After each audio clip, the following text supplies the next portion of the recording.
प्राचीन काल में एक साहूकार के 7 लड़के और 7 बहुएं थी और एक बेटी थी। दीपावली से पहले कार्तिक मास की बड़ी अष्टमी को सातों बहुएं अपनी इकलौती ननंद को साथ में लेकर जंगल में खदान से मिट्टी लेने को गई। जहाँ से वे सब मिट्टी खोद रही थी वहीं स्याहू माता सेह की मान थी। मिट्टी खोदते समय सेह का बच्चा मर गया। स्याहू माता ने कहा कि तूने मेरा बच्चा मारकर मुझे निपुत्री कर दिया, इसलिए मैं तेरी कोख बांधूंगी। तब वो ननंद अपने सातों भाइयों से बोली कि तुम में से कोई मेरे बदले अपनी कोख बंधवा लो। 6 भाइयों ने अपनी कोख बंधवाने से इनकार कर दिया, परंतु छोटी भाभी सोचने लगी कि यदि मैं अपनी ननंद का कहना नहीं मानूंगी तो कहीं सासू जी मुझसे रुष्ट न हो जाएं।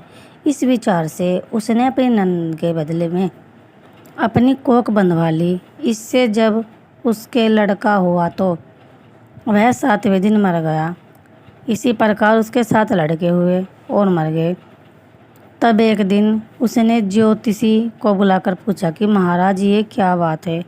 मेरे जो संतान होती है वह 7वें दिन मर जाती है, जो इसका कारण है। तब पंडित जी बोले कि देवी, तुम सुरही गाय की पूजा किया करो, क्योंकि सुरही गाय स्याहू माता की भाईली है।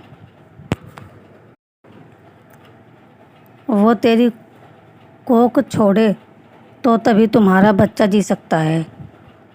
इसके बाद से वह बहु नित्य प्रातःकाल उठ करके चुपचाप सुरही गाय के नीचे सफाई करके अनेक प्रकार से सेवा खिदमत करती। गौ माता यह देख कर कि साहूकार के बेटे की बहू नित्य प्रति मेरी बहुत सेवा करती है, गौ माता उससे बोली कि तू मेरी बहुत सेवा करती है, इसलिए मेरी आत्मा तुमसे बहुत प्रसन्न है, इसलिए मांग, मुझसे क्या मांगती है?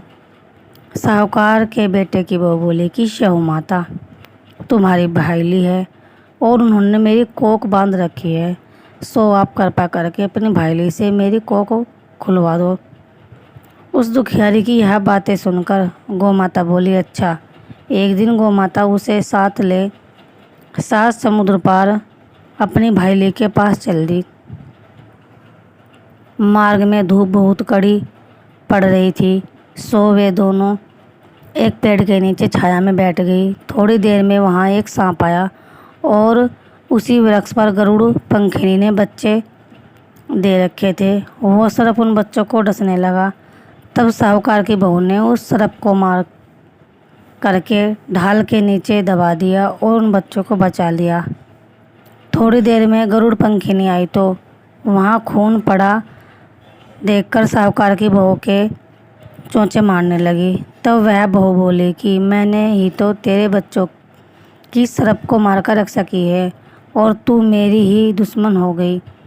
साहूकार की बहू की बात करके सुनकर गरुड़ प्रसन्न होकर बोली, तूने मेरे बच्चे बचाए हैं, इसलिए मांग, क्या मांगती है? वह बोली कि हमें 7 समुद्र के पार स्याहू माता के पास पहुंचा दे। तब गरुड़ पंखिनी ने उन दोनों को अपनी पीठ पर बैठाकर लंबी उड़ान भरकर उन्हें 7 समुद्र पार स्याहू माता के पास पहुंचा दिया। स्याहू माता अपनी भाईली गौ माता को देखकर बहुत प्रसन्न हुई और बोली कि भाईली, आज तो बहुत दिनों में मिली है। फिर बोली कि बहन, मेरे सिर में जुएं बहुत पड़ गई हैं। तब सुरही गौ बोली कि मेरे साथ मेरी भगतिनी आई है, ये तेरी सब जुएं निकाल देगी। आज्ञा पाते ही साहूकारनी ने स्याहू माता की चुन चुन कर सब जुएं निकाल दी। स्याहू माता बोली कि तूने आज मुझे बहुत आराम दिया है, इसलिए मैं तुझसे बहुत प्रसन्न हूँ। सो आज जो चाहो सो मांग ले, मैं तुझे दूंगी। तब साहूकारनी बोली कि वचन दो मांगो। स्याहू माता बोली, अच्छा वचन दिया, और कहा कि यदि मैं अपने वचन से फिरूंगी तो धोबी कुंड में कंकरी हो जाऊं। तब साहूकार की बहू बोली कि मेरी कोख तुम्हारे पास बंधी पड़ी है, सो कृपा करके खोल दो। उसकी यह बात सुनकर स्याहू माता बोली कि तूने तो मुझे ठग लिया, मैं तेरी कोख कभी नहीं खोलती, परंतु अब तो खोलनी ही पड़ेगी। जा तेरे घर तुझे 7 लड़के और उन 7 की 7 बहुएं मिल जाएंगी। तू घर जा करके मेरे साथ उजमन करियो, 7 अहोई बनाकर 7 कढ़ाई कर दीजो। यह सुन जब वह लौट करके घर पहुंची तो वहाँ 7 बेटे और 7 की 7 बहुएं घर बैठे मिले। यह देखकर वह बहुत खुश हुई। तभी उसने 7 अहोई बनाई और 7 उजमन किए तथा 7 ही कढ़ाई करी। दिवाली के दिन उसकी जिठानियाँ कहने लगी कि जल्दी जल्दी अपनी चौका पूजा कर लो, अन्यथा छोटी बहू बच्चों की याद करके रोने धोने लगेगी। थोड़ी देर में उन्होंने अपने बच्चों से कहा कि चाची के घर जा कर के देख के आओ कि आज वो अभी तक क्यों नहीं रोई। बच्चों ने आकर कहा कि चाची अहोई बना रही है और वो तो खूब उजमन कर रही है। यह सुनते ही उसकी जेठानियाँ दौड़कर उसके घर गई और जाकर कहा कि तूने अपनी कोख कैसे छुड़वाई है। वह बोले कि तुमने तो अपनी बंधाने से इनकार कर दिया, पर मैंने अपनी छोटी ननद का ख्याल करके अपनी कोख बंधा ली थी। अब सहू माता ने मुझ पर कृपा करके मेरी कोख खोल दी।